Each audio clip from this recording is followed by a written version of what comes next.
Well, welcome back. Season 4, episode 3. We're fresh off a win, playing against the Rams. Man was at a tight one with the overtime. Um, I don't even know what you call that because that wasn't even the standard Lions overtime. But we'll get into all that. So, Hitch, how you doing? You were at the game. How was it? Yeah, dude, I was there. I had high expectations. It kind of surpassed that.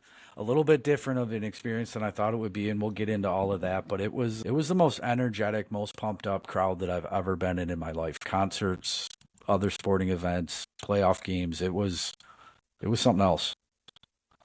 I mean, I could feel it even just from watching it on the TV. And Terrion Arnold was quoted today as saying that he could like feel it within his ears, like he was physically shaking. And he said that Brian Branch warned him that it was going to be the loudest thing he's ever played in, louder than any Alabama game that they've ever played in. And he said it was like the movies when he was there. Yeah, I I mean, think I I've never saw. heard a rookie describe something like that where it was like the movies. So that's, I mean, I don't know, Mr. Movie Star, you were there. Was it like the movies? It was energetic in a way that I've never, like I said, I've never experienced it before. It was so hyped for an hour before they even took the field. And when those wristbands, started going off, and when the smoke bombs started going off, and even just as special teamers, Bates comes out to kick some field goals, and the crowd went wild. And then as people started trickling out before the big grand entrance, every time anybody in Honolulu Blue came out of that tunnel, it just erupted. Anytime any Ram came out of that tunnel, they were showered with booze. This crowd was just raring to go. And I think I think I said last week I was at Monday Night Football against Las Vegas, and it was lit, but not like this. I mean, I truly felt like the crowd affected the game for sure. I mean, there's a lot to get into once we start breaking down the game, but it was something else. It was awesome. That's that's cool with the wristbands. I think that's over all the past I don't know 10 or 15 years, we've seen some of these franchises like Seattle, right? The 12th Man, the Legion of Boom, like all these kind of cool names and the crowd that gets into it. We've seen this, and it's like, how does the organization help fuel that? And I mean, I'm not saying it's the coolest thing in the world, but just that little stuff that they're doing to engage with the fans, right? Like you go to a Pistons game and maybe the first 100 people get a fucking bobblehead, right? Right. But the fact that it seems like the Lions front office marketing team, they are even all in. They're going the Super Bowl campaign right from week one. Just with what I've seen from people sharing photos, everybody that we know that went to the game, right? It's like not your standard "I went to a football game" picture, right? Yeah. You can tell it was a cool moment that got captured. So It while it we're was talking cool. about it, let's go right into game one, man, because this is the first time that we've had actually something to talk about that isn't hypothetical, right? Right. We get the Sunday night prime time slot for week one against the Rams. We talked about the NFL storybook kind of going our way this year. Man, that's so perfect, right? Sunday night, we're kicking it off, making plans to stay up late, which sucked, but it was the first primetime game that I was like super, super pumped for. Like, I will stay up for every snap of this game. And it did not disappoint. So, what do you think? Where do you want to start off with it? Because, in my opinion, the key to that game was that sweet, sweet, fine O line that we had. And I'm thinking that's where we start, right? Yeah, we So, talked a little bit about that earlier today or yesterday. I can't remember, but I took some time and I went back. You do miss something when you're there, even though this atmosphere was electric and it was such an awesome experience. You miss a little bit of the play-by-play, the commentary, the analytics side of things. So I watched this game in its entirety probably two or three times since Sunday night. I watched those highlight packages that YouTube TV puts together, like key plays. I watched a ton of YouTube last night, and it was the offensive line. And you could tell, obviously, live and in person, that they were really doing their job. But it wasn't until watching this from an on the field angle, watching highlight packages, rewatching it last night. I paused, rewound, and there was a couple of runs that really stood out on key drives where not only was Montgomery getting to the hole, he was hitting the hole, making contact through the hole, but then that push that you always get, you usually see a push from the closest lineman to you, right? Or a tight end that was at the end of the line on a sweep that is in the right position to just maybe help get you an extra 2 feet or an extra yard. There was a play that I want to point out in particular on the tying drive, I believe, maybe 5 minutes, 4 minutes plus left in the game, where he hits the hole, he meets someone in the hole. I'm talking Montgomery again, makes contact, and then he was so far ahead. They moved the line of scrimmage so far back when he hit that hole that you could literally see. I think I counted hats. You could see every offensive lineman behind him pushing, and they didn't push for a yard or a yard and a half. They pushed him like 4 or 5 yards. And I just can't recall ever seeing a play like that where the offensive line was so dominant that all of them were still upright, had met their assignments, succeeded to the point where you could then stand up and drive this whole defensive front and this whole defensive middle like they were driving a sled in practice. And I think that speaks volumes to what we were able to do. Not as consistently as I would have liked to see them do it, but we did it when it mattered. I think, the game ball goes to the offensive line. We had said that in episode 2, that if it was Gibbs that got the game ball, or if any running back for that matter got the game ball, it's hard to not give it to the offensive line. Yeah, I mean, you perfectly summarized it up because everything I saw out of them, right? Like, I know everybody watches football differently, but when I watch, especially if it's my team, I will focus on one portion of the play and I'll ride that position out, whether it's a group position, whether it's one player, and I just want to see how they play throughout that play. And usually your eyes get drawn on the defense to your DNs, right, on the edge rushing, or if you're playing man and you want to see how a corner lines up. Offense is no different with, hey, I'm going to watch Amon-Ra St. Brown run a route. Man, it didn't matter who I was looking for. Every time that we were on offense, my eyes went to the offensive line because they're standing up. Yeah. Dude, they're literally locked together. Like they're all one welded unit, and it's a plow, and it's just pushing. But then they get deployed like they're Delta Force, and they're just... For big guys, man, the way that they're moving and they're controlling their opponent and opening, they're not even holes, dude. They're monster canyons for these running backs. I mean, I think David Montgomery got so excited about such a hole that he almost tripped as he was trying to run so fast through it. Well, usually when you talk about an offensive lineman standing up and trying to contribute, it's because they got blown out. It's because they got lost. They missed an assignment. Right. We're not talking about some guy just doing this. We're talking about having enough time to fire off that ball, move the entire line of scrimmage, and then get into a position where you're on your feet and can make that push. It was just something to behold. Yeah, it was fantastic. And like you said, not as consistent as we like to see it, but hey, man, this is game 1. If that's what we see and they have to clean up with for game 2, that's fantastic. We're in a great position on the offensive line. Now, let's talk about, you've got that great offensive line.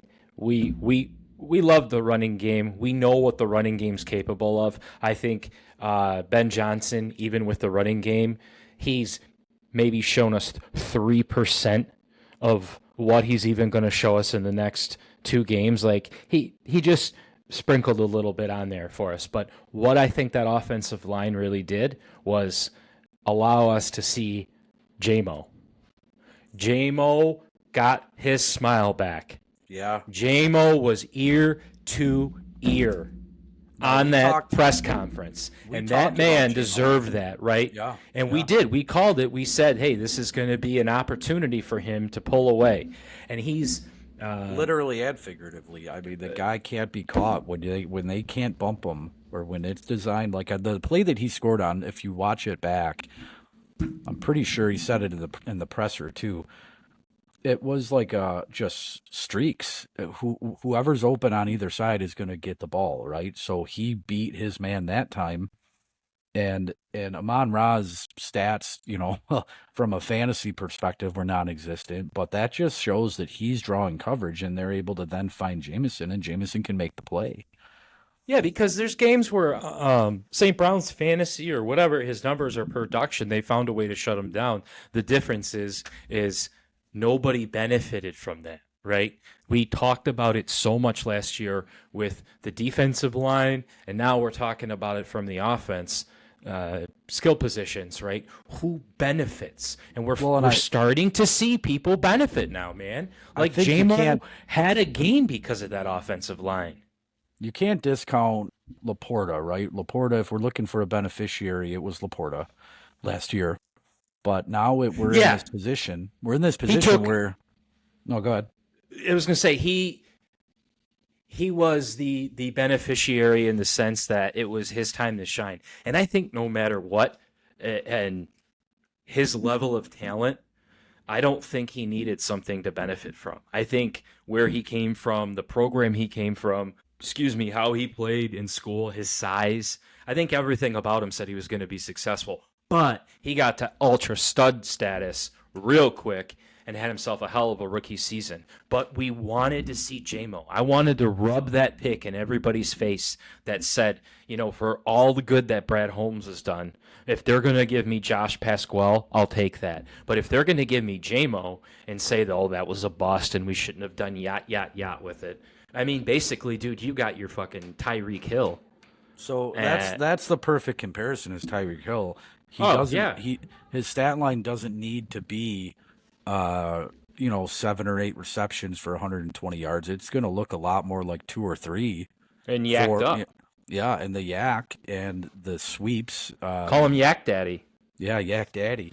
But let's not overlook something here. When I watched the press conference, we know he's fast. We are pretty sure he has decent hands. We've seen him flash.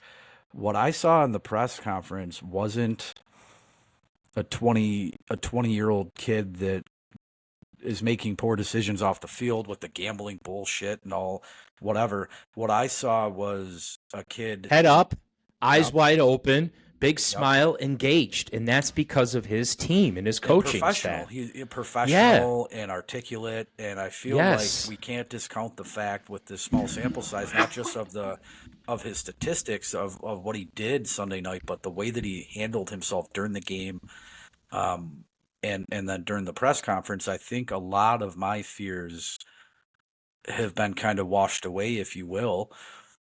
Hopefully, he can be a constant and early and often contributor, but this off the field shit that I was so worried about, I mean, I don't want to be in a position where I eat my words in a few weeks, but it just was a whole different demeanor. That's it. You said it. It's like he didn't believe in himself.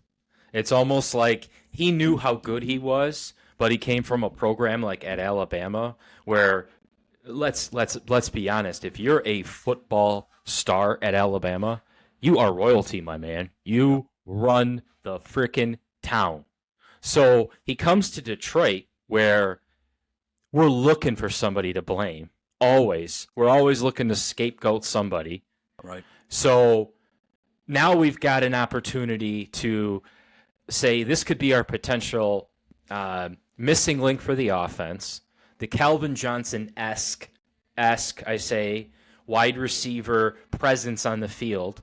Somebody perfect to draw away from Amon-Ra St. Brown. Hitch, we have PTSD. We're literally just abused. We're waiting for the other hammer to drop, the other shoe to fall, however you want to say it. I mean, it's hard not to because we've seen it so many times where these guys flash, never with such a high value, implied value that Williams has, right, with the trade up and Alabama pedigree, but the Ryan Broyles of the world, the Titus Youngs of the world, the Charles Rogers, which is... I had a Javid Best jersey tee. Look who you're talking to. You're not talking to a Patriots fan or a Colts fan. I'm one of you. Remember, I'm hurt, battered, and abused with the Lions just as much as you. So I get it. your statement about the receivers in general, though, like we have had a lot of guys come through here and flash what they are Chris Durham, capable of. Yeah, yeah. dude. David Kirkus, or Jesus. he started a game for us at wide receiver in the dark years. I mean, what was Mike his Fury. name? Mike. I was just going to say Mike Fury, who was probably a better safety than he was a wide receiver. Honestly, The dark played a years. full season, made a Pro Bowl. Like we've been searching before, during, and after Kelvin. I mean, Kelvin and Tate was a great pairing. But looking at what we Yeah, got but we going got on Tate here, 2 years past his prime. Like, we needed Tate for another couple of years, and he just couldn't do it. So, Yeah. and I don't want to get hung up on the past because we're rolling on the future, but that's the biggest thing, right? So we love to see J-Mo smile. We're happy that he's got his confidence. And to my point before with peeling that onion back on the offense, you've got Ben Johnson. I mean, look at what this guy's got. He's got a solidified J-Mo. He's got a Gibbs. He's got a Montgomery. He's got a Laporta. He's got a St. Brown. I named him that far down, and the offense is catered to him, right? So we have Isaiah Williams, too, the gentleman that made the team out of camp, who showed some consistency in preseason. Oh, that might be something, and we'll talk about that roster strategy in a minute. But Sure. We've got a lot of healthy, happy, fun times at wide receiver right now. Really happy and excited to see that. But let's talk about on the defensive side of the ball. And let's talk about the defensive side of the listen, ball. Dude, I got a text message from Boney, and I'm not saying all my messing with him on Anzalone was pure just poking, right? But it's just like he's he just texts me, tell me he sucks, tell me. Just said, Captain, oh Captain, my Captain. So for real though, I just talked about this. Unreal, man, unreal. I just talked about this with another buddy of mine. We talked about it last week. We've talked during the week since. Anzalone was not the flashy signing in free agency when he came here with this Campbell regime. He re-upped, and there was people in Detroit that were kind of confused about that re-up and the money that we gave him. I believe every year he's been here, he's gotten a raise. We thought he was going to be a stopgap player. That's why. Right, but that's the thing. And Derek Barnes would be his replacement. Every year he gets better. I mean, we're really seriously only talking about one game here, honestly. But every year he gets better. Yeah, he's a playmaker. He's a captain for a reason. The way he was hitting, like everything. I know this is corny to say, but he gave like 120% on everything. Even the way he accepted that game ball was like, you could tell the guy was still in the zone. He was like, thanks for the ball. Let's win another game. Yeah. I mean, if there was a version, drywall, yeah. I was going to say, dude, the program. You remember that movie? Latimer. Yeah. I've been thinking Latimer all week, dude. That's him. That is Anzalone right now. I mean, he's big, he's swollen, he's pissed off, and he is hitting with a purpose, and he's leading with a purpose, which is not something I ever knew about him. I'll never be convinced that they schemed a game plan up to allow him to be in those positions time and time again. I just think that once they realized that he was going to be a piss missile all night, they started incorporating that heavily. But the guy had like 3 or 4 tackles behind the line of scrimmage in the first quarter. I mean, he had 13 tackles that game? It was unreal. I'm pretty sure he had like 12 or 13 tackles that game. Yeah, and we feed off of it. You know, being not just the fans, but being there and seeing it, watching it on TV, whatever. The whole defense feeds off of that. And you know what? I'll tell you something. Anzalone was the catalyst to this. They feed off of that. But there was something that happened in this game that gave me the chills, something that made me jump up out of my seat, and everybody around me was like, what are you doing? Do you know what I might be talking about? It was a defensive play. It was a big play. It wasn't necessarily the play. It was. I would say it was I want to say it's my cold sweat moment of the week. Is it Mr. Kirby Joseph? Dude, it was Levi on Zaborski Oh my coming Lord. through and getting a sack, right? An Okay. assisted sack from Davenport. You got a Yep. new guy with a drafted guy who has struggled, no fault of his own, just with this bad back injury. And we had talked in episode 1 that we really thought that he would be heading towards an injury distinction. Yeah, that's kind of what it's been looking like. The way that they were able to rotate that interior defensive line around and get Anzariki into the picture was absolutely fantastic. You know, talking in depth in episode 1 about doubling up on D tackle and only one of them really panning out, but seeing them playing next to each other, seeing him get to the QB, it really just gave me this next layer, if you will, for your onion strategy of, oh yeah, this guy might actually be healthy. And this guy didn't sit around on injured reserve collecting a paycheck. It seems to me like he was doing what he could do. He's in the film room, he's in study, he's in the weight room. It's translating already. And even if this cat injures his back again this week and gets that injury distinction, I think that was a huge moment for this defense. I agree. And someone was going to have to do it because Kaminsky's out this year, right? Yeah. So Yeah. that is Kaminsky out and Reeder he played out. Such a big role last year in earning that contract that man, here he goes, he's out again, or not again, he's out. Still, well, yeah. We've got. I want you to say his name. Say his name again because I think you're going to say it's different every single time. Every time, Levi Anzariki. Okay. We'll go back when I check this out, and we'll see how often you got it wrong. We'll just start calling him Levi for that matter. Probably easier for me, too. Mm-hmm. So, another beneficiary. Maybe we need to keep a running list of beneficiaries, right? Because I think this is going to be the key to the game. Not the game, but it's going to be a lot of the podcast. Like, we know what Aiden Hutchinson is capable of. Not much to talk about because when he's playing at his premier level, that's what we expect every game from him. I think right? what we can talk about with Hutch and what we could talk about every week with Hutch is that he gets how much he's drawing. Held and molested every play. There you go. Yep. He does. He gets absolutely touched top to bottom, and I'm curious to see how long they're going to allow it, like they did with Kansas City, right? Or is this going to be something where he's going to have his biggest season?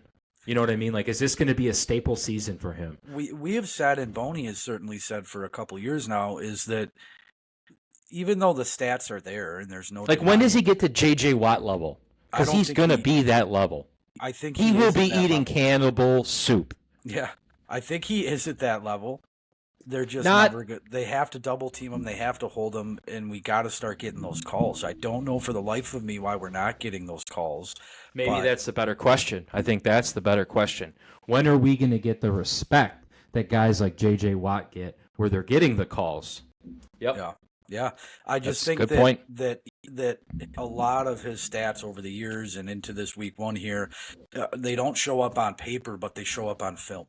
It might take him one game where he just gets lucky and is out of his mind and gets 4 sacks for him to be a 12 sack or a 14 or a 16 sack guy this year. It's just like a good basketball player, or just like anybody else. You got to draw a double team, and if you're getting held, if you're getting chopped, if they're jumping off sides trying to make first contact, that's okay, because we, like you said, and I think we've kind of coined this moniker as part of this whole podcast in general, there's going to be a beneficiary. He's not the only one out there that has moves that can get to the quarterback. And when you double team, somebody is free. Exactly. Wherever that is on your defense, when you double team, someone is free. And we have talent at all 3 phases of this defense to be able to exploit that free man every time. Right? Every time.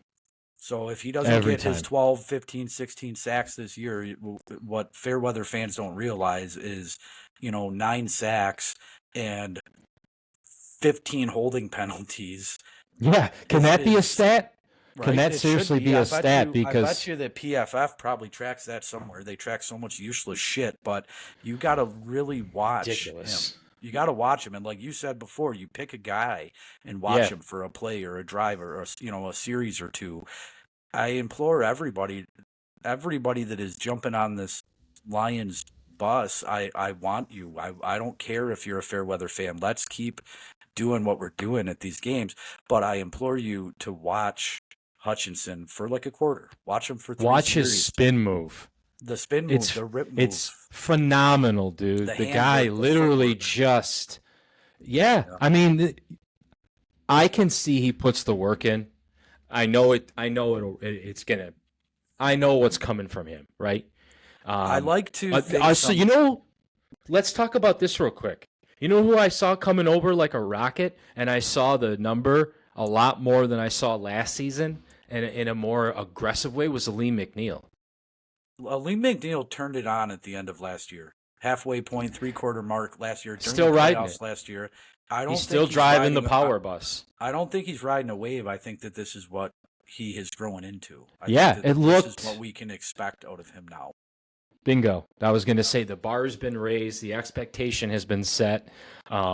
He was slow to start too. The double up of the D tackles in Brad's first draft, and it the guy just we can't praise him enough. He finds great players in the draft, but for that being his first draft, ignoring the flashy positions, which I'm glad he did, but for a minute there with Levi being injured, with first year and a half of McNeil kind of being slow and rotated in and not as impactful as we were hoping for, but all of a sudden last year some switch was flipped and it's full go, like throttle down. It's not a fluke. Now, if you want to add on top of that too, DJ Reader. Well, and DJ didn't play, right?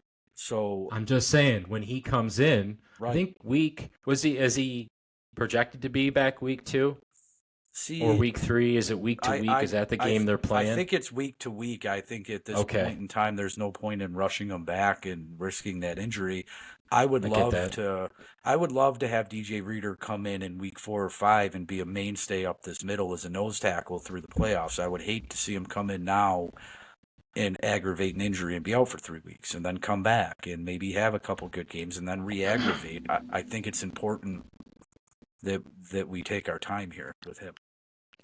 I agree. We're in no rush. We're in no rush to really do anything right now. There's no gun to the head, right? So, but let's not overlook something, right? The kicking game. How did you feel? And I want to know in that stadium when that ball was set to go through the uprights. How did you feel after what we've been through post Jason Hansen era? For the search for the golden leg, right? I'll tell you, sitting there and watching him warm up, because we got there an hour and a half, 2 hours early. I think we missed the bobbleheads by like 10 people in front of us, maybe. I really wanted that bobblehead to sit right on top of that shelf here week in and week out. But watching him come out for warm-ups, granted you're an indoor kicker, granted the crowd isn't in the game yet. Granted, conditions are perfect. You're kicking into the air, not against a defense. Granted, you're a pro NFL kicker that is supposed to kick against all those conditions. This kid was nailing 52, 53, 54 yarders during warm-up, and then coming home 1:30 in the morning and watching the highlight package, rewatching it all throughout the week. He has what I can only compare to on every kick. He has this fade. Yeah. Right? It's a calculated fade. It made me think more of like a golf swing where when you learn how to play the fade or play the draw, and he just had this little hook every time, but he was automatic and I don't know. I'm not going to pretend to know what his longest field goal was of the day. It seems like in my recollection that they were all from kind of a pedestrian distance, but the kid just drilled him. He drilled the tying field goal with I was going to say like it's his job, but it is his job. Well, and that's the thing. You're talking about career-setting field goals. Hitch, we've had kickers post-Hansen era where they're basic, simple, 30-yard kick, get us 3 points, go into the half. We're missing them, right? Like we've had some kind of is that going to be the one thing that cripples holds us. back. Right. The only thing we ever had for 20 years was a solid kicking game. The leading scorer was our kicker, and that's the one thing we can't fix. So I'll give you my perspective, even from a pedestrian sitting on the couch, was relatively similar. I saw what you saw. I saw the ball come off really strong, really hard. It gave me some confidence. He looked confident. I felt confident in the kicking game. I don't want to put a lot of time into it because we do have the world's best punter, which is pretty cool to say. You guys used to rip on me all the time for the reverence and man crush for real that I have on Jack Fox. I don't own jerseys. I'm not really a jersey guy. I got nothing against them, but it's not my thing. You're not even an apparel guy. You make your own. Let's call it out as it is right there. That's your first. Let's say these will be released on our website, on the Facebook site. What are those, $89.99? Yeah.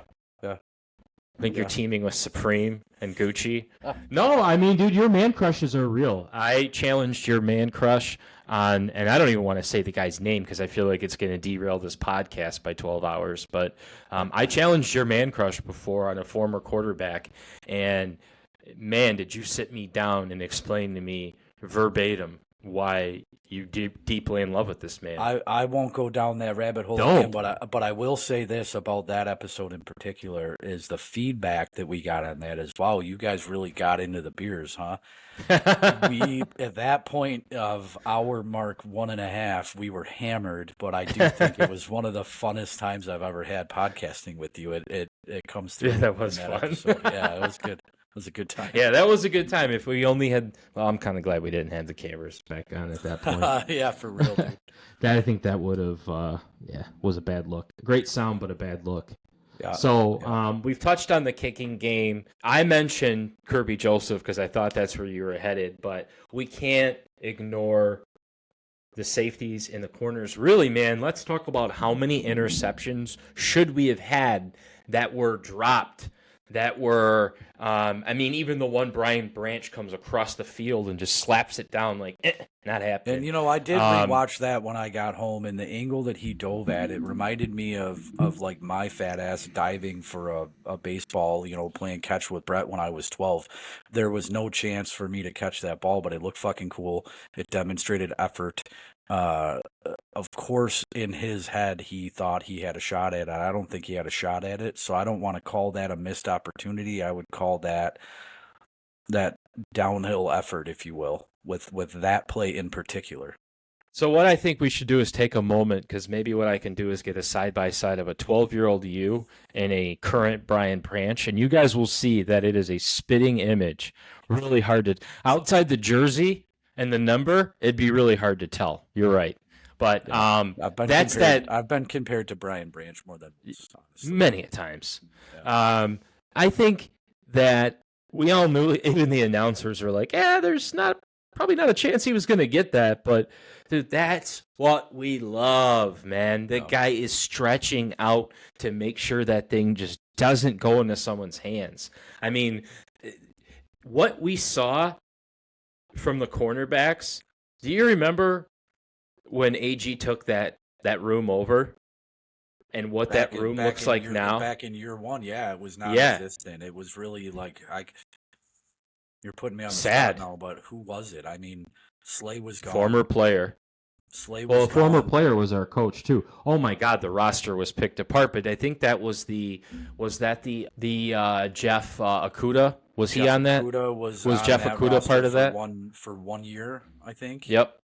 And then looking back at what we've grown accustomed to, getting all hyped up for some of these incoming corners. Even Slay had a really bad 1.5 to start, and we had guys like Bill Bentley. Oh my God, yeah, dude! Start naming them. Just wasting draft picks. Basically, we had corners that could play the dime position or the nickel position, and we were putting them man coverage on a 6'5". I think maybe the most random cornerback in my Lions in my history of Lions fandom is Todd Walker from Michigan. Toast Walker. Wow. Was that? Dude, you're going deep. That goes. You're going deep. You hit me with Bill Bentley too. This is what we've grown accustomed to, and not just these weird rentals in free agency, bottom of the barrel guys that we could entice here, but high draft picks Yeah. at this position Yeah. on and off for years, that a lot of hype was created by the franchise to get us excited to sell tickets. But Seriously, take away Our, Dre Bly, fuck, I just already said it. Take away Slay. Dre You got Bly, Dre yeah. Bly. I love Dre Bly. I love I Dre love Bly. Dre Bly too, but Dre Bly, I think, has been memed into Lions folklore as an emblematic symbol of how poor the culture of this team was. How low the bar was set. Yeah, dude. There's You remember, the non-polite fucking way to say it. The bar was set so low that I love Dre Bly. I loved Eddie Drummond, dude. I mean, Eddie there are Drummond some was players, right? But like, you literally would find something and be like, "Oh my god, dude, that guy out of everybody on the team, he's got the best gloves on. I love his gloves." Like, you really didn't have much to grab to. You're talking to a guy that doesn't wear jerseys, but bought the hype so hard that I had a Boss Bailey jersey. My mom had to special order it. She had to special order it from NFL.com. Yeah, it wasn't even available on the website. She had to special order it. I don't even want to know how much she paid for it. I think I probably still have it around here somewhere, but that's kind of why I stopped buying jerseys too. I stopped buying into the commercialism of all this fake hype that was created by the Fords. Well, ironically, let's talk about this. So this helmet behind me is from when I was probably 5. I don't know. The Barry Sanders Halloween costume. Oh yeah, that's what this helmet's from, right? I stopped buying Lions named jerseys or whatever. Then I broke my rule and I got a jersey T-shirt of Javid Best. And after that Dallas Cowboys game, that thing went in the garbage. And I'm like, I'm only getting neutral Lion shirts, basic stuff. Didn't really have anything. Well, last year, Alicia and the kids got me this Hutch jersey, right? So it's like my first true that's original. Not a Boss Bailey jersey? No, it's not the Boss Bailey jersey that I took from you. But it's like, there really hasn't been a reason to buy a jersey because all you've had is Calvin and Stafford and Sue, right? Every preseason game you go to, the jerseys have been Joey Harrington. It's really more about the most obscure ones. This is the first game I've ever been to where I didn't see a Kmart Reebok Joey Harrington jersey not once. I mean, it took... That's impressive. 15 years for us to move on from that, but I mean... Well, look at the cost of ticket sales, too, the price of the tickets, so... Yeah. You know, but your Joey Harrington jersey wearers aren't buying them, but now let's... I have a couple things I want to say about the defense. If we're going to move on, that's fine, but I want to call back to episode 2 real quick, if that's okay. Let's get a call back going. You and I together have been able to break down the forthcoming game here and call some shots here. And what we saw out of the secondary really is kind of what we called in episode 2. We weren't exactly sure who it was going to be, but when Anzalone and Campbell play the way they played, when Barnes is playing the way he plays, when you're getting production out of the front, the secondary is just going to benefit all year. Really. I mean, and Arnold called it out in his press conference or his interview right in front of his locker, is that he felt good, he felt strong, but that it's again the beneficiary of that front four and not giving Stafford time to get comfortable, not giving him time to make all of his reads or to check down or to do anything too tricky. This is just going to be a thing all year. There will be. And, you know, he's a quarterback, talking about Stafford not being too comfortable. He's a quarterback that's really historically good at playing under pressure. Absolutely. Obviously, he played for us with no offensive line. The Rams' offensive line is just not that great. I mean, I wouldn't say it was terrible, but after seeing the way they played and got banged up, I'd say there's not a lot of long-term hope for them to be dominant. So Stafford's going to have to basically be a Lions Stafford this year, right? Well, and that's Campbell what we saw. This week. And he's usually good at that. The more you hit the guy, the better he gets. Exactly. Right? He's good at that. The more you come after him, you're like, what the fuck? The problem is for us is that could only go to take us so far, right? We know the Rams obviously have talent outside of him, but I'm curious to see what this defense is going to look like against a less seasoned RoboCop quarterback. Not even a bad quarterback, right? Baker, but someone about Baker. Baker looked real good week 1. No, I'm not talking about Baker, but I'm just talking about someone who isn't notorious for, I mean, let's be honest. Aaron Rodgers, the more outside of the pocket and pressure you put on, the more dangerous he is. Matt Stafford, dangerous under pressure. Patrick Mahomes, the more you try to hit him, the goofier shit he does on you. There's just quarterbacks that I would say are a little bit more, and I know this doesn't really fully exist, but you're more traditional pocket passers that aren't going to be fully straight shotgun and that are used to having a little bit more time, right? Well, and That that's what we were comfort. able to disrupt Stafford with is he plays great under pressure. His arm angles are insane. That's been a thing ever since the combine in Georgia, where his release, his arm angle, like Mahomes, not Yeah, but he giving wears him his the hat time. backwards, God damn it. Not giving him the time that he needed to even just set his feet because he can Yeah. kill you. If he's got an open receiver, he can kill you. I mean, let's not forget to mention the fact that Cooper Kupp had what 13 receptions. God damn, So he's fucking scary Stafford good. Stafford threw for over 300 yards. They were still able to get to us, but the goal line stands, man.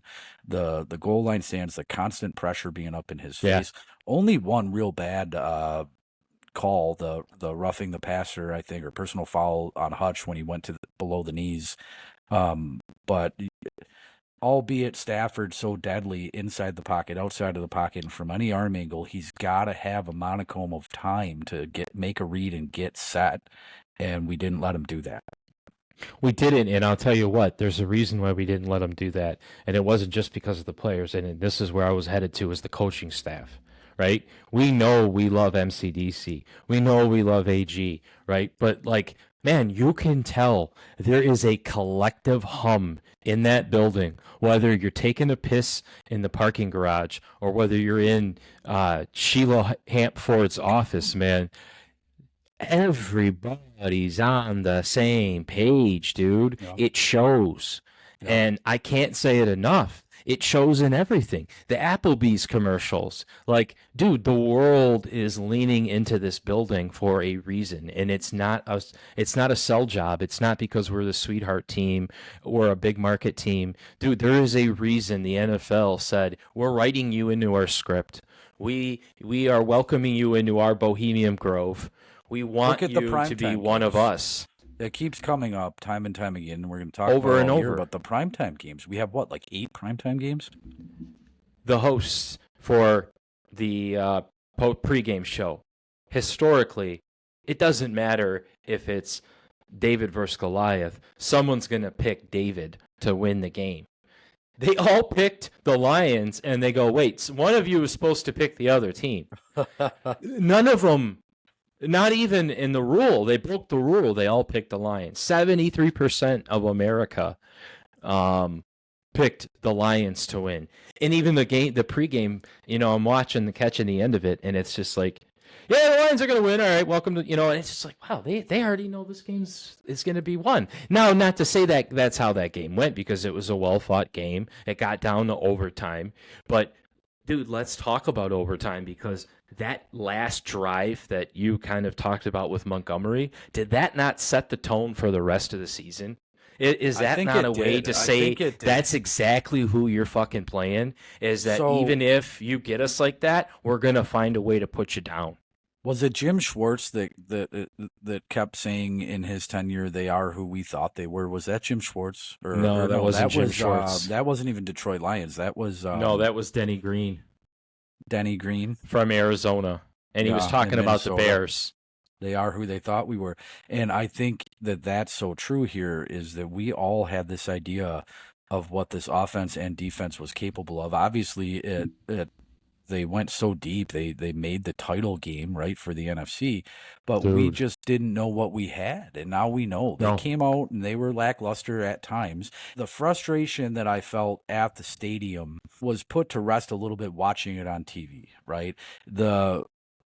At least watching it on TV, maybe it's because I already knew the outcome, right? But it didn't transfer to the broadcast the way that I experienced it at the stadium. But they weren't ever truly out of this game. It was getting a little scary and a little frustrating that they let them come back and that it turned into this close game, obviously. But I feel like we were kind of in the driver's seat almost the whole time. I don't I know. felt that way too, and they put up a stat of the Rams were winning the time of possession battle. But I want to say that was probably closer to the third quarter, where we've mentioned this before. They just you can't come out of halftime with that Yeah. last spring. I mean, they come out so flat, the 3-and-outs, the 3-and-outs, the 3-and-outs. Hey, they correct it, right? We saw the way the game ended. That's the cleanup right there, and that's the benefit that they get with Week 1, right? It wasn't a Week 1 Bears win, dude. That Right. was an atrocity the way they won that game with Yeah. how much they put into that offense, right? Like I feel like the Bears are starting to really truly be the old Lions, where it's like, dude, So close, but yet so far. Kind of just yeah, always and missing the mark. some of these rosters kind of look good on paper, but then you blew your Khalil Mack time, and are you going to blow your Keenan Allen time, and whatever. This isn't a Bears podcast, Right. but yeah, no, dude, it was awesome. Um, we we talked about this off air, but do you want to do the unsung hero of the game? Because we talked about doing a consistent segment each week, right? We want to do okay, so what we want to do is we want to do something kind of like an Ask Hitch. He has all guru, all mighty. He's been on this earth for 175 years. It's the knowledge has to be shared. So what we're encouraging people to do on the fan forum is put an Ask Hitch and then throw a question. It can be anything personal. It can be anything really personal. But honestly, we'll do that, pull it up, and then you can give your take. But the unsung hero, too. Let's talk about that. Who is the guy? I didn't even though we just talked about this, I didn't put a lot of thought into this for tonight, but off the top of my head, it's really easy to look at the offensive line individually or as a whole. It's really easy to point at JMO and as of course at Montgomery. But one pretty obvious and not surprising, and one didn't have a big game on paper, but we just spent a whole lot of time talking about Matt Stafford and his performance and what the defense did to get to Matt Stafford and get up in his face. We didn't spend a hot second talking about Jared Goff. You're right. We overlook the quarterback. Yeah, How it's hard can to we say ever that do the that? It's hard to say that the quarterback that makes so much goddamn money is the unsung hero, but we just spent a ton of time talking about Stafford and discounting the fact that Goff did what he had to do, didn't make mistakes, played clean enough football, got lucky a couple of times, but picked up a first down when we needed it on the with ground, his legs. right? Look at With him his run. legs. He Yeah. looked good running too. He looked a lot less choppy, right? A lot He less Tom was running Brady with and a some little more- confidence. Yeah. And then I was trying as we were talking here to pull up the link I sent you with the depth chart and all this stuff. I can't get it. I got your depth chart right here. What you need? So let's look at Khalif Raymond's stats in the air and on the ground. Let's look at Khalif Raymond, because you called it and you said that you were going to get some Khalif Raymond love. And I think even before the game, too, they talked about Khalif Raymond and how he was going to be the unspoken fantasy hero. Everybody has a role to play. Everybody has a role to play, and his role is diminished in the sense where we're not relying on him to be as spot on for us as we had to before. But did he not have one rush for 8 yards? I'm pulling her up right now. I'm going to find out. I want to say that in the fourth quarter, he had, I don't know what the hell you call it, a play in motion. You want to call it a jet sweep or something. I don't know. But I believe that he rushed for a first down. And that's just another indication that we're deep and that we trust everybody, that there's not one player on this. Looks like a 12-yard. Yeah, right? One carry. One carry for 12 yards. Yeah, and I'll go back and look, or someone correct me if I'm wrong, but that was in the third or fourth quarter, and that provided a spark, right? It may have even been on the game-tying drive, but it provided this spark, and it's proof positive that there is not one player on this 53-man roster dressed for this game that didn't play a role. So let's talk about that, because you said 53, man. I'm counting 52 sometimes. 52, right? Right, so this is another thing that we were talking offline about. Is this the Lions way, right? Are we going to see other teams we talked about it Taking a episode 52 one. strategy. Yeah, we talked about it episode one, and I think what I texted you a little screenshot today is something I was reading that kind of was Mm-hmm. built or piggyback right off of what we addressed in week one or episode one. This is them playing chess. They are finding ways to do things differently within the rules, right? The stuff that people used to look at Belichick for and say, "Oh, what Gonna a say, who else did that? right, right." So this Creepy Uncle idea, Bill. right, this idea of 52 men solidified to your roster only directly plays into what we were talking about a couple weeks ago, where they're going to utilize the new practice squad rules, and they've been doing it already, where you leave yourself that open roster spot week in and week out. You're going to go in on Sunday or Thursday or whenever you're scheduled to play your game. You're going to go in with 53 men, but they're leaving very purposefully and intently leaving an open spot so we can get guys up and down from the practice squad. And I think that is a hack that other teams will start to follow. I think I can't honestly believe that nobody has figured this out already and already done this. Maybe they have. Maybe they have, but it's just another indication that these guys have a plan. They know what they're doing. There is very little left up for conjecture. Not to say that they can't adapt and change on the fly during a game, but they know what they're doing when they solidified this roster, when they picked up these guys that cleared waivers, when they brought back guys that had the camp experience but not quite good enough for the 53. What they're doing by this idea of a 52 is awesome. It's Brad Holmes saying, "Respect my gangster." Yeah.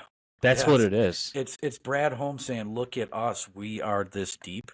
It's Brad Holmes saying it's okay that we started this year. No team can be perfect. The parity exists in the league by design. It's just like on a smaller scale. Look at your fantasy football leagues. Look at every league you've ever been in. Most of these games in a competitive fantasy football league are decided by like a 3 or 4 point spread. And at the end of the year, you got a couple of teams that pull ahead, and everybody else is like 8-5 or 8-6.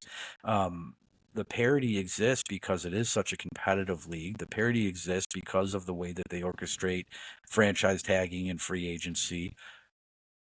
But we're sending this message right now that we're deep. We're deeper than you guys even gave us credit for. Well, let's go even deeper since you want to go deep. We've got a game against Tampa Bay next week, right?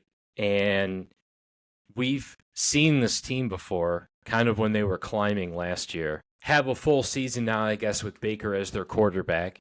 They start out really nice against, a Commanders team that, whatever, I'm not going to put a lot into it.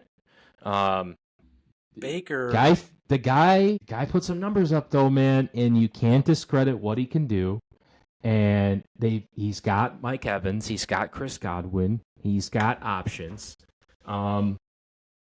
Baker coming over to Tampa is similar yet different to Goff coming to Detroit, right? Goff, of course, enjoyed a lot of success, earned a big contract, played for a great team. Baker, kind of the opposite, besides for the big first overall contract. He was given a chance in Cleveland with a very bad football team, a very unstable coaching staff and ownership and management across the board, set up for failure.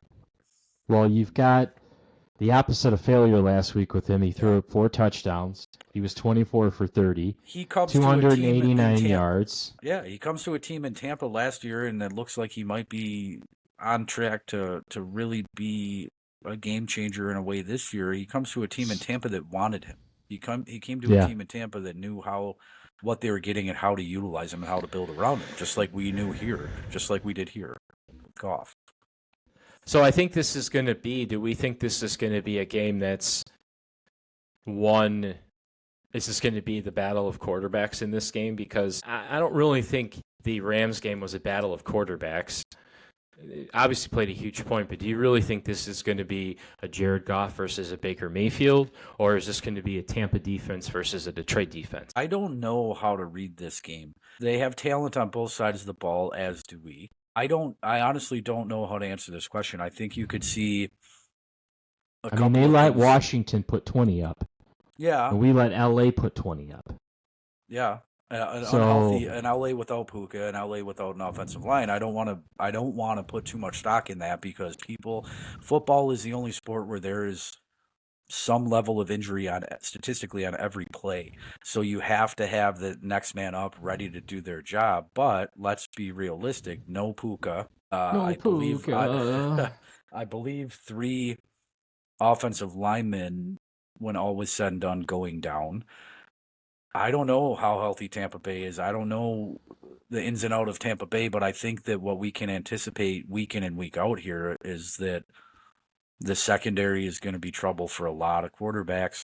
The pass rush is going to be consistent and not just from Hutch, right? I would be really interested to see this game in the way that they play this if DJ Reader is available. I think I'm going to keep saying this till it happens, honestly, but I think you look to get, and it's all game script too, but you look to get Gibbs more action. Way more action. Yeah. Way more action. And Because I think this. you can't rely on Montgomery to do what he did. Even though he's capable of it, you can't just pound that ball and expect him to be available to you for 17 games plus playoffs. Well, they've got a respectful defense. I'm not saying they're scrubs, and I'm not saying they're the best, but I mean, they seem a little Questionable and banged up, and that is what it is. So I'd expect to see a pretty healthy Tampa team. The point I was making with the 20 is just the irony as far as like both teams won. They're both opponents put up 20. It really is a hard game to read, right? It's going to be one of those games where I think it's exciting to watch what can be with the Lions, and the same thing with Tampa. I don't really know that any of us know this team. I don't think the league knows this team. I think this team feels different than they did last season, even if the roster looks fairly the same. They went into the confidence of this season starting knowing that it wasn't going to be Baker Mayfield, and I forgot who he beat out. But, dude, when you don't know who your quarterback is, that sucks, right? Well, I mean, we know that we saw them in the playoffs. We beat them in the playoffs, but we saw them in the playoffs. And but then we saw them with that momentum coming, though. Right? Yeah. So we saw them when they were figuring out who they were under Baker Mayfield. So I think it's going to be a great game either way you split it. It's a 1:00 game, which is going to be what we're normally used to. I think you got to look. You got to look at some point here soon. You got to look. Even though we can explain exactly why I think this all happened, you got to look for Golden Tate to do Golden Tate stuff. You got to look for them to place an emphasis on getting Gibbs the ball, on integrating Laporta. I do think this will be a big game for St. Brown. You're right. Yeah, I don't even want to call it a bounce Golden back Tate game. Hopefully will stop announcing because Golden Tate is a terrible announcer. Terrible announcer. How did Tom Brady do? I kind of didn't. Dude, it's Tom Brady. I didn't listen to him, but I feel like the guy can just go anywhere and smile. And I mean, he basically just has a contract for the NFL to have his soul for the next 10 years. So I would sell my soul for $200 million to CBS. They can have it right now. For sure. I don't know why it's CBS, but. Oh, CBS. I thought you said CVS. I was like a pharmacy. CBS. You're in bed with Big Pharma. I knew it. No, I didn't really see or listen to Tom Brady, but I think it's going to be I think one more layer of that onion just gets peeled back a little bit.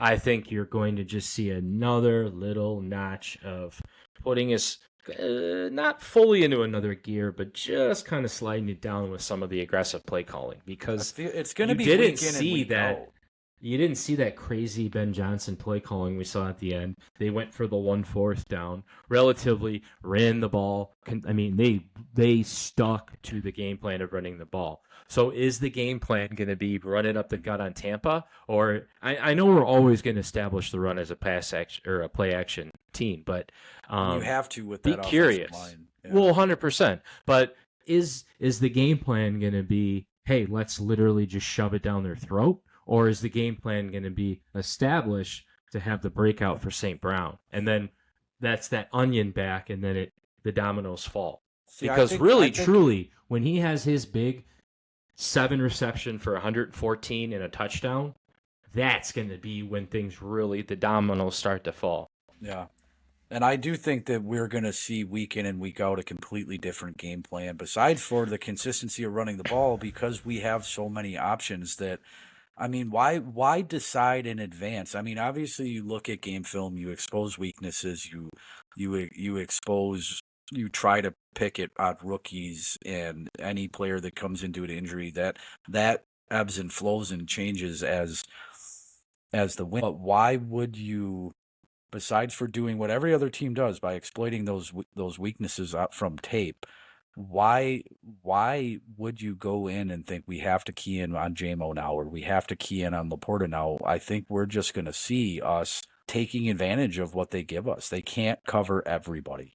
They can't cover Laporta and JMO and St. Brown and Gibbs and Montgomery. You just exploit what they give you, and every team is built differently. Whatever that team's strength is, they're going to obviously utilize that, and we're going to pick at it and play against it, and week in and week out. It might be JMO one week, it might be St. Brown the next, it could be Laporta, then it could be Gibbs. It's going to be hard calling these shots because there's so many options. Well, speaking of options, what do you think our best option for as far as it goes, as far as focusing on improvements for Tampa? Like, where do you say, okay, guys, if you're MCDC, our area for improvement, our biggest area for improvement against Tampa is going to be this, and this is what I want you guys to focus on. What is that message to the team? Where is it?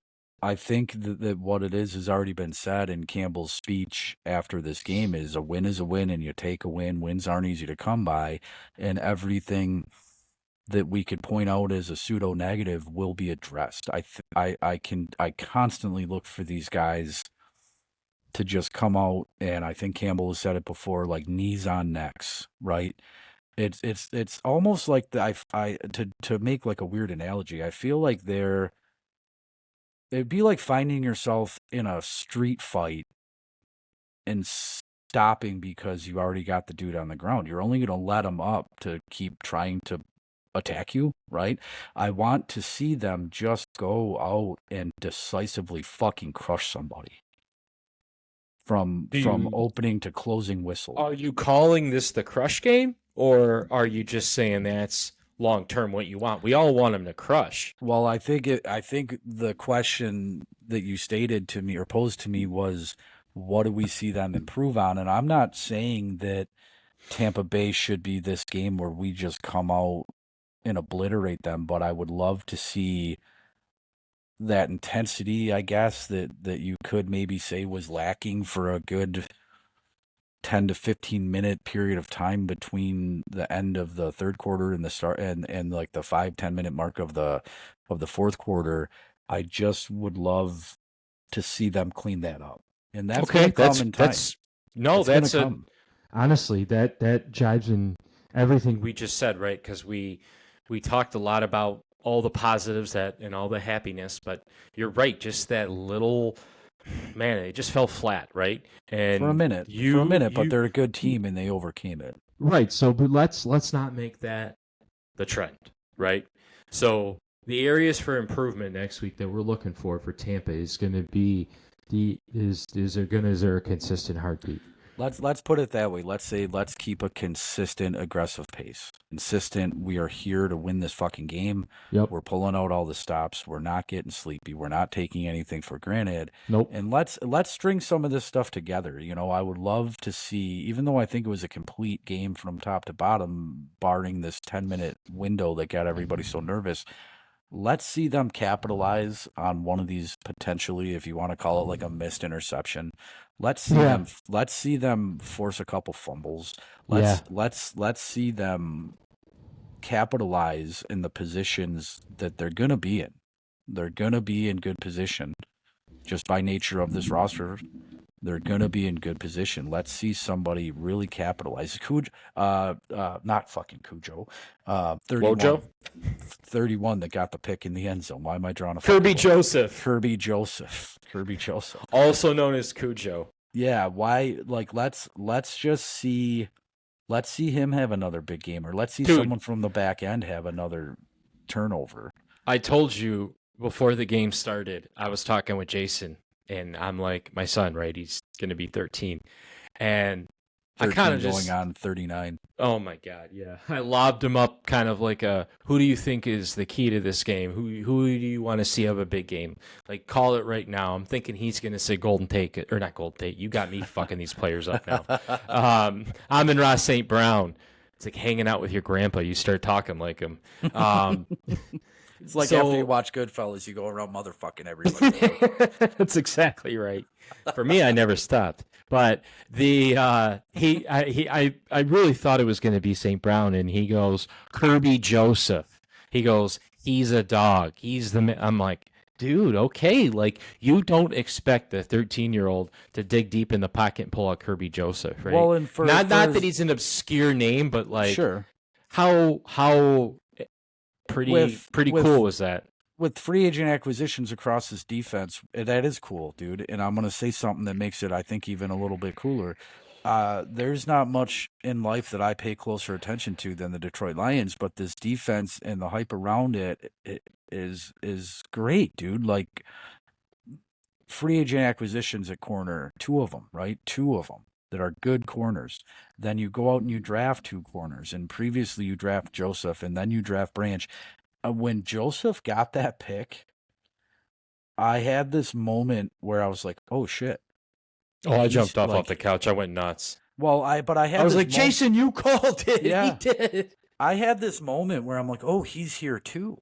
Like, this room is so stacked and so many players to be hyped for. I had this cathartic moment where I'm like, "Shit, he's still on this team. He's going to be a big contributor." Like, his name never came up in anything we talked about before. Because we have so much to be excited about, he was almost the forgotten potential Pro Bowler of this back end, right? Yeah. Yeah. No, Unless- I mean, Let's stay on this Joseph train for a second. Have you been reading these headlines about the Lions potentially cheating by camouflaging him? Have you seen anything about this? no. So let me just briefly explain to you. And it wasn't just like one fucking Deadspin thing. I saw it all over the place in the last few days. And I guess this isn't the first time that we've been accused of this. But if you look at the safeties in particular, the guys that are the deepest in your sets, we're Honolulu blue and silver, are we not? Mm-hmm. Our end zone is predominantly Honolulu blue with silver lettering. If you look Continue. at this play, and I don't think they're cheating by any means.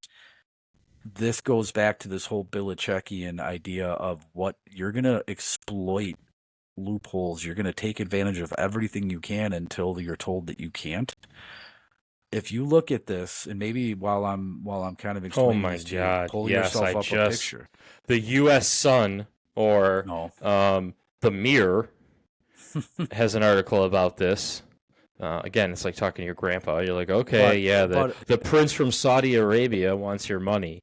No, Joseph it says and- Kirby Joseph's uniform appeared to blend into the end zone And because it did. their it did. colors of their end zone, which are their team colors, match their jerseys. And with this stupid color rush Thursday night, Sunday night primetime bullshit where they're all encouraged to wear these Smurf uniforms, or like, remember that Jets Bills game with that color rush where all the red green colorblind folks of the world just couldn't see the game. It was like watching black and white television for them. This whole color rush thing is stupid, but why wouldn't you exploit that? If you can put your safeties in camouflage, do it until they tell you that you can't. I was going to say, but realistically, none of that stuck out unless I read this bullshit article from Russia, I'm assuming. Then how come there wasn't a fucking interception every time they were in the end zone if it was such a that's one cheat code? one of those things where Is it if you can ironic? Maybe. if you can get a 2% advantage a 1% advantage. Oh, I'll take any advantage, it. and I get Take your point, but to even write an article about it or say that they're cheating is really I mean, you're reaching for the grasping simple at straws, fence. and it's a little clickbaity, but it wasn't just the Russian Sun Times that I read this on. I read it. I saw it on TV a few times. You know what, on CCCTV and But just to add credence to this conspiracy theory, if you will, he's the only one. The safeties were the only Did a guy ones. named Vladimir tell you about this? Well, he had the 3/4 length sleeves. I think he had the untucked shirt tail. When he made that pick, he blended into the I or the L or whatever the fuck it was. Yeah, he's got the white sleeves. Everything about it, the white piping on the silver letters to the blue end zone. I mean, he did disappear. Maybe it most likely was just happenstance or ironic, but Well, I'll hey, tell you what. If do it you, again. this is the stuff you got to do when the majority of your NFL coaching or referees are on the Packers, on the Chiefs, on the Cowboys roster and payroll. Dude, this is what we got to do because we don't have referees throwing games for us Well, it's and just and giving us up. it's So the fuck holding, it. man. Like in this game in particular, in games last year, barring the Chiefs game, Grabbing his face mask we and just always find a way to force a rule change in the offseason, or we inevitably lose a game on a weird call like the Seattle game. But come on, dude, the holding. You have to call the fucking holding on, and not just Hutch, but predominantly Hutch. Like going back to an hour ago, watch Hutch, watch him for a quarter, watch him for 3 drives, whatever it is. He is just raped and molested and held onto anything that they can grab God every damn it. time. dropping the M word's going to get us shadow banned in YouTube. Will it actually? I might. I don't know. Well, It we could. made it. We made it an hour 12 before. I was going to say, and all 129 of our views won't be offended. So, I guess with that being Considering said, that 30 of them are me, 25 of them are you, 15 of them are Chuck. yeah, that's true. But hey, we're having fun. So, Hell yeah. we're going to end it at that. We've got a Tampa Bay game to get ready for. I'm going to be watching it from the sideline of a soccer field. Well, the game will be ending, and I'll be going to the game. You'll be watching it from, I'm assuming, the comfort of your home. So let's do a little back and forth commentary, and maybe we'll pick out some key things of the game as we're both Yeah. watching it. I'm looking forward to watching it from this seat right here on my shop TV. Sweet. Really being able to take some notes this week. My wife subscribed me to NFL Plus, so I'll be able to kind of take some time to weigh in on some other games. Is that here. where they make the screen bigger for people that can't see? Yeah, it's an assistive technology thing. That's what I qualified thought. for it through Medicaid. There's a couple beepings that when there's a Yeah. touchdown, it's like 2 beeps. Yeah, kind of Comes like with- when my prescription pill holder beeps and says it's 9 o'clock. Take your Aricept. I just want to Well- blast. I got a note card here. Give me 2 seconds to see if there's anything that I wanted to Blast away. You know, You've just always to, been good at that. just to go around the league a little bit here before we sign off. Those primetime games that opened the season up with couldn't have been any better, really. You know, Jordan Love getting hurt, right? That's a bummer, but he it's a looked really bummer. good. It's a bummer. N'Kobe Dean in Philadelphia calling back to his draft class and how they were able to grab him. I know. He looked good, dude, and he was subbing. He got an increased role due to injury, but in my notes here, all I have is N'Kobe Dean looks good, right? Yeah. So does Joe Mixon, dude, in Houston. Well, Houston isn't. But dude, he Houston looks 159 yards of rushing. Like Houston looks good. I'm rooting for that team. All of Houston's touchdowns were scored by Diggs and Mixon. Not one contributor from last year put up points. I'm looking forward to watching that team. I'll be rooting for them. I think that's about it. I mean, I got the ranch with the almost pick. You know, just to throw back to what we had said before, we were all looking at what this defense could be capable of, and they showed us. They showed us in that first drive. I don't want to spend a whole lot of time recapping what we already talked about, but recap the recap.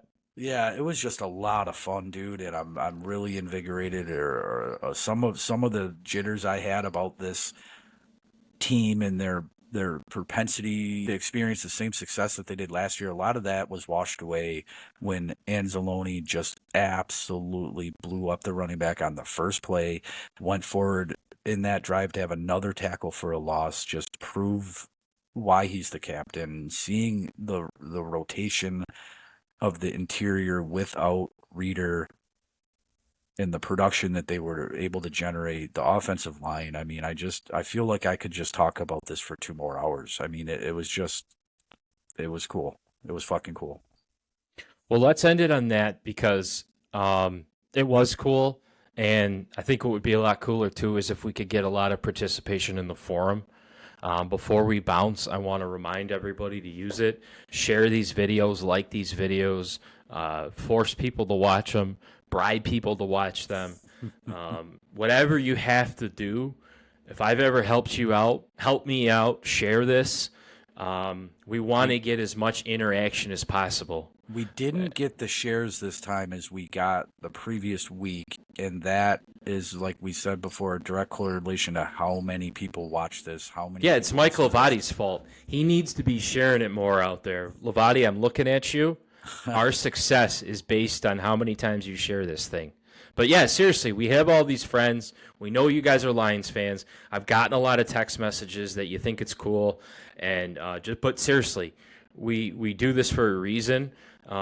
Please share it. The feedback is where it's at too. We have a couple seriously. of dudes that offer us some really valuable feedback week in and week out, and they have for a long time. But the feedback is where it's at. If we do something keep bad, telling we us. want to know. If we're doing something you enjoy over something else, tell us. If you want just Hitch thrive to on wear the less feedback. clothes, let me know. I will make sure this man is semi-nude for you. Whatever I got to do. If anybody wants to send me a Lions shirt, hit me up in the DMs, and I can send you my address so I can stop with my makeshift gear. But Well, on that note, I hope you have a fantastic night, America, and I hope you have a good night as well, Hitch. And we'll be back here next week talking about a Lions victory against Tampa. hell yeah, let's see what we can break down. Hopefully, we're celebrating a blowout, but I'll take another overtime win if I have to. Sounds good. Well, we'll see you all then. See ya. One love.